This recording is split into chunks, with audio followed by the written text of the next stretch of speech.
settled in, and Naomi can't really see anything anymore. You ever been in a fog before? You've been on the highway and you're just moving along, and all of a sudden you top a hill, come down in a valley, and you're in the middle of a fog, and you can't see but just a very few feet in front of you. And I mean, it's scary. It's scary because you think, I don't want to run into the back of somebody, and I don't want somebody running into the back of me, but that's become a very real possibility. So you cut your lights on bright, but that doesn't really help any. You put your windshield wipers on, but that doesn't do anything. You're in a fog, and you're slowly moving along, hoping nobody hits you and you don't hit anybody, not knowing exactly when you'll be through this, but you just try to keep driving. That's Naomi in Ruth chapter 1. She's going through the motions, if you will. Life has come apart for her. What once was clear as she started out, it's not clear anymore. She could see it a long way into the distance, but she can't see that anymore. She didn't know how she's going to get through today. As Ruth 1 begins, she's lost her husband. You lost your mate. Any of you lost your mate? Because she's lost her husband. She's lost her protector. She's lost her provider. She's lost those strong arms that wrapped around her when life was hard. She's lost the person who knew her better than she knew herself. She knew the person that could finish her sentences. She knew the person that had the same dreams, the same hope, the same desires, the person that she could trust more than anybody in the world. That person's gone. That's Naomi. That's where she is. She's still got her boys. They're not grown yet. They're still at home. And so she could busy herself taking care of them and helping them and trying to just get through the days because they need her. Then before she knows it, they're bringing a young lady around. Mom, I'm going to get married. Oh, she's happy for them. She wanted them to get married. They're getting married, but she's thinking, I'm about to lose my boy. I'm about to lose my son because, when a son gets married, you lost him. Oh, you got him to some degree, but she's got him more than you got him now. I mean, he's already switched, right? You're his mom. He still loves you, but this is his wife. This is his life. This is his future. And she's going to pull on him. She's going to have him doing things for her. And Naomi, she's losing boy after boy to marriage. And then she loses both of them to death. Life's hard. She's not over the loss of her husband, and now she's lost both. Parents aren't supposed to bury their children. That's not supposed to happen. It's supposed to go the other way. But here she has not buried one. She's buried both of them. All the men in her life are gone. She's left with 2 daughters-in-law. They're good young women. But they may be a burden as much as they are an asset. She's thinking, I don't know how I'm going to take care of myself. Now they're grieving, and I feel a debt to them, and I feel like I need to try to help them, but I don't know how we're going to do it. We're just women in a male-dominated world. How are we going to make it? And so she says to those daughter-in-laws, I'm old. I'm too old for a husband. Those days are past for me. I'm too old to have any more children. Those days are gone for me. But they're not for you. You're young. You can go back home. You can go back to somebody. You can get married again. You can have children. Your life is ahead of you. I'm grieved for you. I don't want you to end up where I am right now. So go back home and have a life. She's wrong in some of that, but you can see in that she cares about them. And they gather around her and they weep, the Bible says in Ruth chapter 1. This is the first time they get together in a little girl huddle and they're holding each other and they're crying. Just at the thought of being separated. And so they keep walking with Naomi. Naomi says, again, she says, you need to go back home. You need to go back and continue your life there. Well, this time, they huddle again and they're weeping. And Orpah, this time, she goes back home. Now it's just Ruth and Naomi. And Ruth has said, entreat me not to leave you. Verse 16. Now, don't keep asking me to leave you. I'm not going anywhere. I'm going to die where you die. I'm going to be with you to death and beyond death. I'm not going anywhere. And so Naomi has to accept that. And then Naomi makes her way back to Bethlehem. She's coming into Bethlehem. She hadn't been there in, we know, at least 10 years or more. She walks into the city. People are looking at her. She gets to some older women, about her age probably, who she used to know. She can hear them. Is this Naomi? Is that Naomi? I don't know, but if you're a woman, that resonates with you. Because you're thinking, do I look that bad? They don't even know who I am. Oh, how much I must have aged. We don't sometimes know how much we age. We see ourselves in the mirror every day, and so, and then we meet somebody and they'll sadly bring it out, right?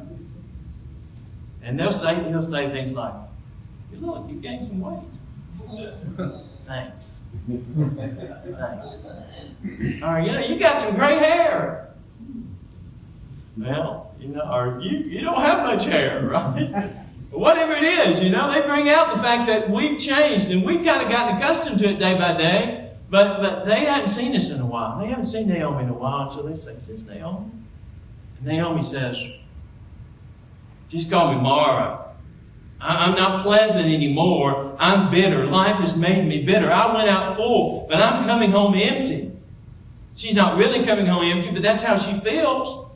She's walking home, and everything about her tells the story of where she's been. She's hunched over. She's got wrinkles. She's got gray hair. She's barely able to put one foot in front of the other. You can tell something is bad wrong with her. She can't see far into the future at all. She's on her way home. The fog is deep and thick. Ruth chapter 1. But when you get to Ruth chapter 2, the fog begins to lift just a little bit.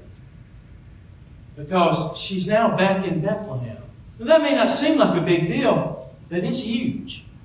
It's huge because here's the key difference between Moab and Bethlehem. Moab is an idolatrous country.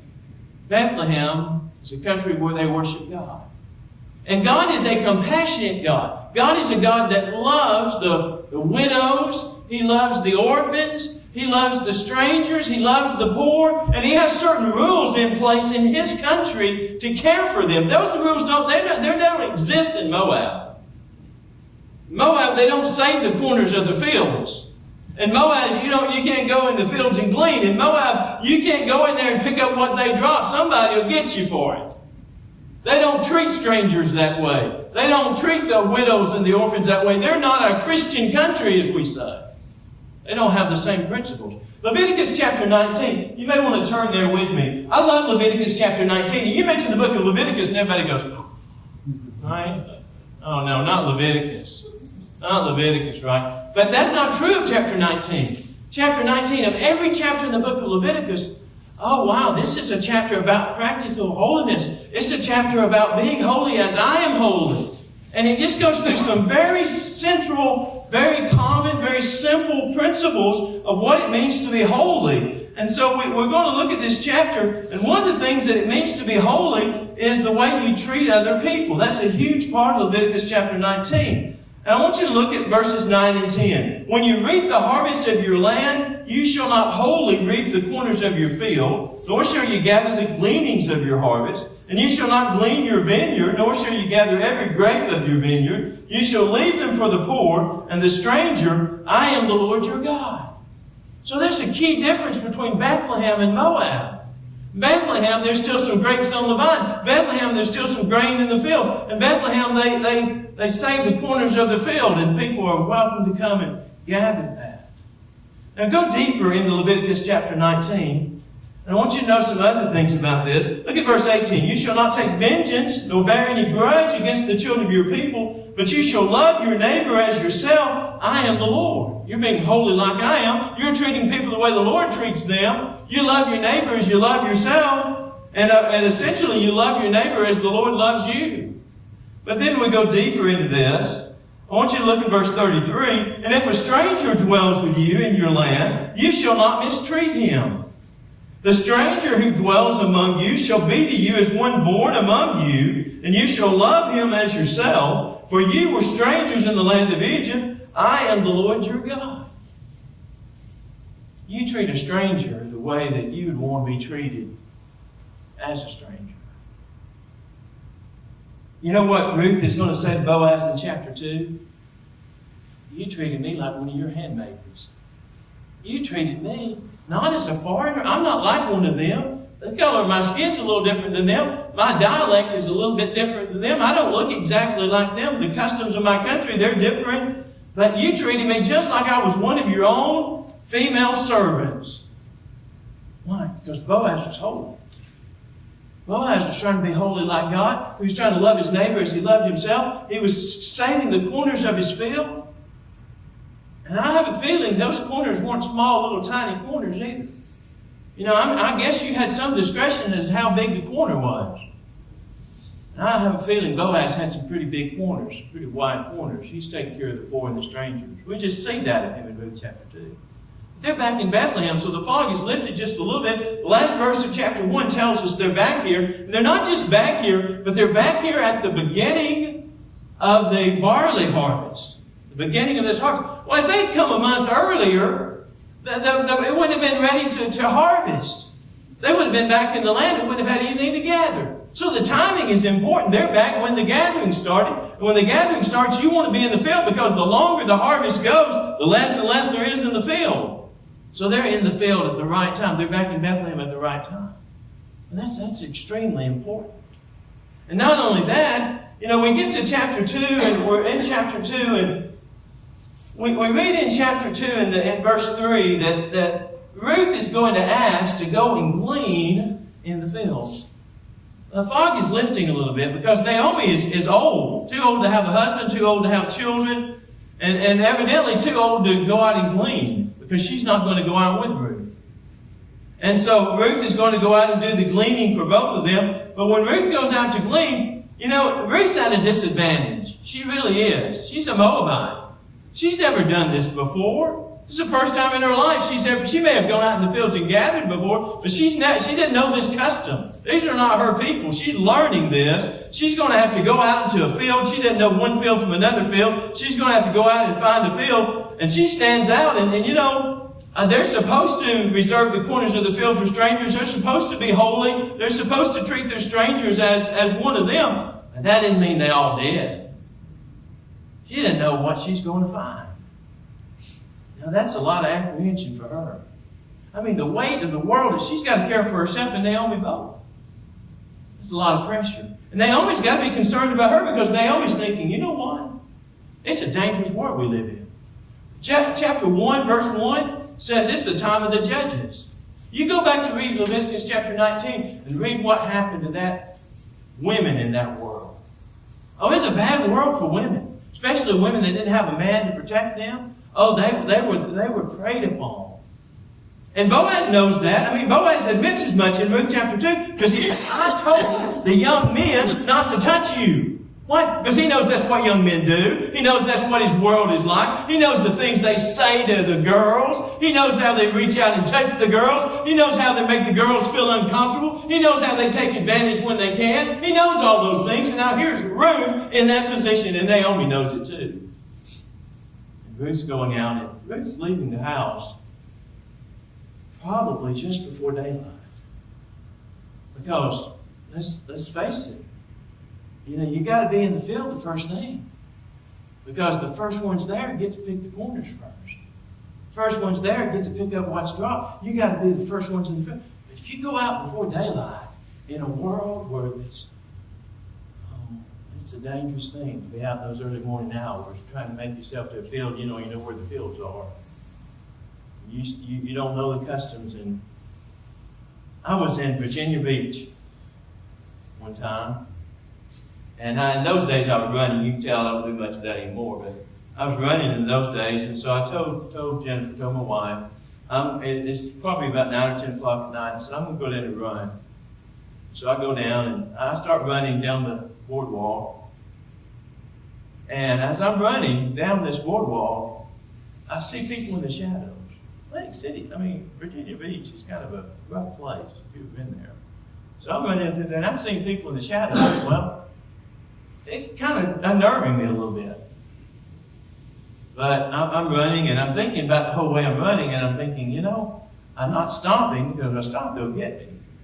So I'm going to keep running. And so I ran down about as far as I thought I needed to run, and I got to a place where there were a lot of lights, and I kind of did a turn, a moving turn. I didn't stop and go the other direction. I just kind of wheeled around and go in the other direction. And when I came back, I've never run as fast in my life. I'm running. I think they may get me, but they're going to work for me. They're going to have to be running when I run beside them because, I'm moving. And I was moving because I was scared. Can you imagine how scared Ruth was? You almost feel how fearful she is going out into the darkness, knowing the danger. And Naomi, she's at home. Ruth's not going to be home until to the evening. She's going to be gone all day long. And Naomi's thinking all day long, what's happened to Ruth? Did she even find the field? Did anybody let her in the field? Has she been abused? Has she been assaulted? Are her clothes going to be torn when she gets home? Is she going to be crying and weeping? What's going to happen to her? She's thinking that all day long. The fog is thick. The fog has come in. But Ruth ends up in the field of Boaz. And Boaz is a holy man. You see that from the beginning, right? Boaz is talking to his workers. He's saying, the Lord be with you. The Lord bless you. And she ends up in that field, and he takes special care of her. At the end of the day, she comes back into Naomi, and she's got a lot of grain. And Naomi sees all that grain in Ruth chapter 2, and she says, somebody took notice of you. Somebody took a liking to you. Somebody took a shine to you. The Lord's remembered you. The Lord's remembered us. The Lord's taking care of us. That's what she says when you get deeper into chapter 2. So the fog is lifting a little bit, isn't it? And then Ruth says, well, it was a man named Boaz. Boaz? I know that name. That's one of our kinsmen. That's part of our family. And so the wheels are beginning to spin in Naomi's mind. She's thinking, here we are. We're not going to make it. We've got a lot of grain to get us through 5 or 6 days. But I don't know long term how we're going to do it. You're going to have to go back out and try to find another field tomorrow. And there's going to be one day when you can't find a field. There's going to be one day when you can't get anything. You're going to come home empty some days. And so she said, Boaz. And she said, he said for me to stay in his field. And by the way, this is just the first harvest. This is barley harvest. The last verse of chapter 2 is going to tell us you've got the wheat harvest that's going to follow this. So we got 2 harvests back to back. Well, we're going to gather some grain. And so Naomi's thinking, a little bit of the pressure's on. A little bit of the pressure's on. We can see a little bit into the future and things are taken care of. Then when we get to chapter 3, fog's going to lift a little bit more. In chapter 3, here's what's going to happen.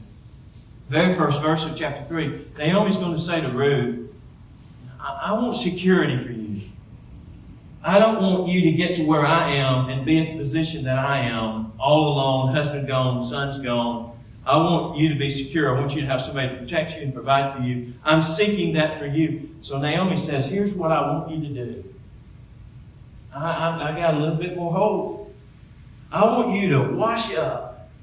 I want you to anoint yourself, put some lotion on, put some perfume on, and I want you to dress up, and I want you to go to the threshing floor. That's where Boaz will be. That's where you are during harvest time. And just watch him, just stay at a distance and just kind of watch him. Maybe don't let him know you're there. Just watch him from a distance and wait until he has supper and wait until he's kind of relaxed. And he goes to that grain pile. He'll lay down and he'll go to sleep. When he goes to sleep, this is what I want you to do. I want you to go and I want you to uncover his feet and lay down at his feet. And he'll tell you what to do. Naomi's thinking, I know men. I used to be married. I know men. I know how things operate. She said, he's only seen you in the field. He's never seen you all cleaned up. He's never seen you all dressed up. He's never seen that beautiful skin that you have. He's never touched your hand and felt how soft it is. we're gonna speed it up a little bit. You go lay at his feet. Now, if you got a wife, you know this. Wives know how to uncover your feet. They know how to steal the covers. You hadn't experienced that. I'm happy for you, but I'm surprised. Because the covers, once you get in the bed, they belong to them. All right? You better have a backup blanket because your blanket's going to end up on them. And so Ruth uncovers his feet. Now this is the beautiful thing about uncovering his feet. She uncovers his feet. He didn't wake up immediately. But eventually his feet get cold. And what do you do when your feet get cold? I'll tell you what I do, because I'm lazy, right? I'm not going to sit up in the bed. I'm going to kick my feet. Where's the cover, right? I'm looking for the cover, and I'm trying to get the cover back on my feet. But I don't have to wake fully up. I don't have to get up. And so he's kicking his feet, and he kicks somebody. Now, I'll tell you why he was sleeping on his grain pile. Because people would steal your grain in the middle of the night. So you slept on your pile of grain so that if somebody came making any noise, you'd wake up and you'd get them. Hey, what are you doing? So Boaz says, who's there? He's thinking some guy snuck up here, slipped up here, and he's stealing grain right out from under me. Then he hears a female voice, a sweet voice. And I've heard that voice. I've talked to that voice before. I'm Ruth, I'm your handmaiden. I need you to redeem me. I need you to cover me up. I need you to spread your wings over me. Ezekiel 16 verse 8, God's going to do that. He's going to cover our nakedness. He's going to take us to be his wife. That's what's going to happen here. That's what Ruth requests. Now, Boaz is going to tell Ruth, said, listen, you lie in here until the morning. You go back to sleep. You rest. You don't worry about a thing. I'm going to take care of this. There's somebody ahead of me, and he may do it. If he does, okay. But if he doesn't, you can be assured I'm going to do it. I'm going to take care of this. And then at the end of the chapter, he's going to say, bring me your shawl, and let's fill it full of grain, and I'm going to send this to your mother-in-law, my mother-in-law, right? Because I'm going to take care of this. And I want her on my side because she can help me or she can hurt me. She's working for me right now. She sent you, she told you what to do. And I want to keep her on my side. So you take all this grain, she'll know what it means. I tell you, all these guys that joke about their mother-in-law, talk about the bad relationship, I'm thinking, you need to learn from Boaz. You need to learn from Boaz to take care of your mother-in-law because she'll take care of you. That's right. You know, my mother-in-law takes care of me. I was telling Andy and Jenny yesterday, when I was dating Jennifer, my wife's very, very pretty. And she had a lot of boys after her. And I was just one of many. I'll just tell you, I just one of many. And I would call the house and her mom would tell her, wait till the phone, and I'd come and I'd talk to her. Well, other boys would call the house. She wouldn't tell Jennifer they called. She wouldn't patch them through. And I'm thinking, that's a good mother-in-law there. She was working for me. She wasn't working against me. And I did everything I could to be good to her, and she was good to me, and she's still good to me. Well, Boaz knows that. He's doing that. And Naomi knows what this means. All this grain, it means he's going to do everything with it. He's not going to rest, she says, until this thing is complete. He didn't sleep anymore that night.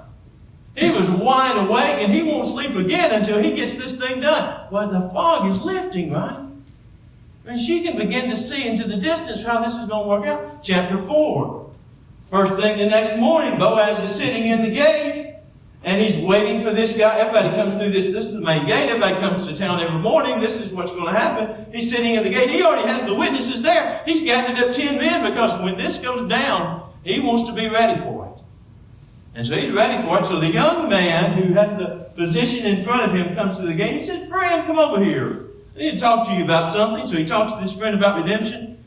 And this friend says, land? You say Naomi sold her land? Yes, Naomi sold her land, verse 3. Well, I'll take it. I'll redeem it. You can imagine Boaz. I mean, Ruth slept at his feet the night before.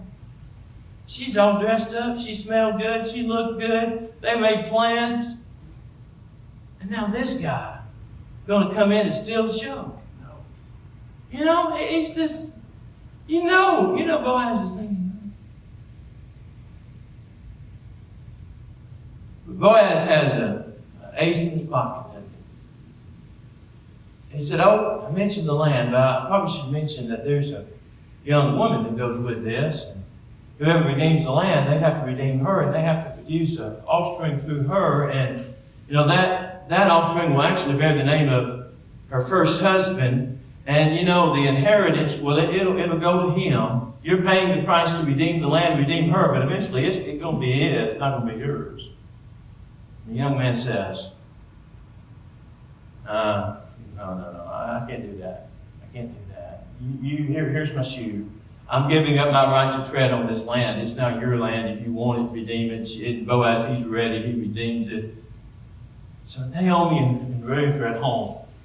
They know what's going down in town, but they're not there. They're just waiting to see how this day's going to go. Here comes Boaz down the road. He's coming to Naomi and Ruth. They're watching him. They're watching him. And Boaz gets there. Is he happy? Is he sad? Oh, he's got a smile on his face. Naomi, he's smiling. He comes up and he says, ladies, it's been redeemed.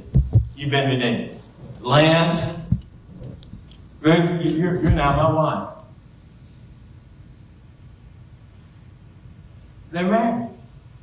Ruth has security. She has a protector. She has a provider. Naomi's so happy for Ruth. She's so happy that Ruth has this. Now, everything's not perfect. There's still a little bit of fog left. But then Ruth says, Naomi, I'm expecting a baby. You're expecting a baby? Yeah, I'm expecting a baby. I've married to your son 10 years. It never happened for us, but I'm expecting a baby. Well, the fog's lifted a little bit more. Now, we still don't know if it's a boy or a girl. They can't do the sonogram, right? They can't tell early whether it's a boy or a girl. Oh, they sure do hope it's a boy, though. Not that girls aren't beautiful and wonderful. I got three girls, one boy, and I wouldn't trade any of my girls for a boy. I just tell you. My son knows that. He'll be the same way when he gets a girl. But boys were important because things went through boys in that day. She needs a son in order to carry on the lineage, the family name. She gets it's a boy. It's a boy. And he's going to be a nourisher to this whole family. He's going to take care. He's bringing life back into Naomi. Naomi's now holding him in her arms. Her arms are empty. Now her arms are full. There was death in chapter 1, but now there's life. There was no hope in chapter 1, but now there's this hope for the future. Everything is turned around. The fog is lifted. Chapter 4. The Bureau of Standards in Washington studied fog, and this is what they found. They found that a fog that can cover 7 city blocks, that can be 100 feet deep, shut down a city, is made up of less than a glass of water, divided into about 60 billion droplets, spread out over the city to make fog, and it just shuts things down. Just an illustration of how just a few problems in our lives can keep us from being able to focus on the bigger picture. See the bigger thing, that God's still there, God's still in charge, God still loves us, God's still taking care of us. We can miss that. And we can allow a few worries in life to keep us from seeing that. And that's kind of what was happening in chapter 1. But except it wasn't small problems, it was big problems for Naomi. But nonetheless, it was obscuring her view of God and God's protection and God's care. I told you about Florence Chadwick. I told you about her giving up just a mile from the shore. Well, she tried that swim again. And this time, same as the time before, the fog settled in. This time she kept swimming. This time she didn't quit swimming. And even though she couldn't see the shore, she made it to the shore. The message of the book of Ruth, I think, is just keep swimming. There'll be times in life where the fog will settle in. You can't see anything. But you just keep swimming, and you'll get to the shore. The Bible says, be anxious for nothing, but in everything, by supplication and prayer with thanksgiving, let your requests be made known to God. And the peace of God that passeth all understanding shall keep your hearts and minds. Philippians chapter 4, 6 and 7. Cast all your care upon Him, for He cares for you. 1 Peter 5 and verse 7. Just keep swimming, keep moving in that direction. Don't give up. Don't stop. The fog eventually will lift, and you'll see clearly again. Thank you for your attention this morning.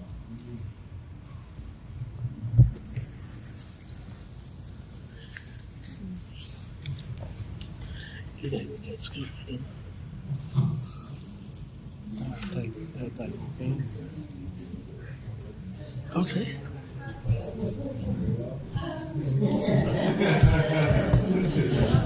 Now, guy, come up here and talk to that guy. The big guy's over there.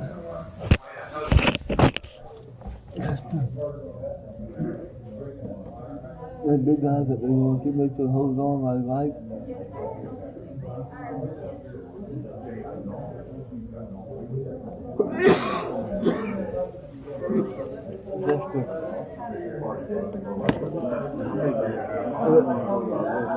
Okay,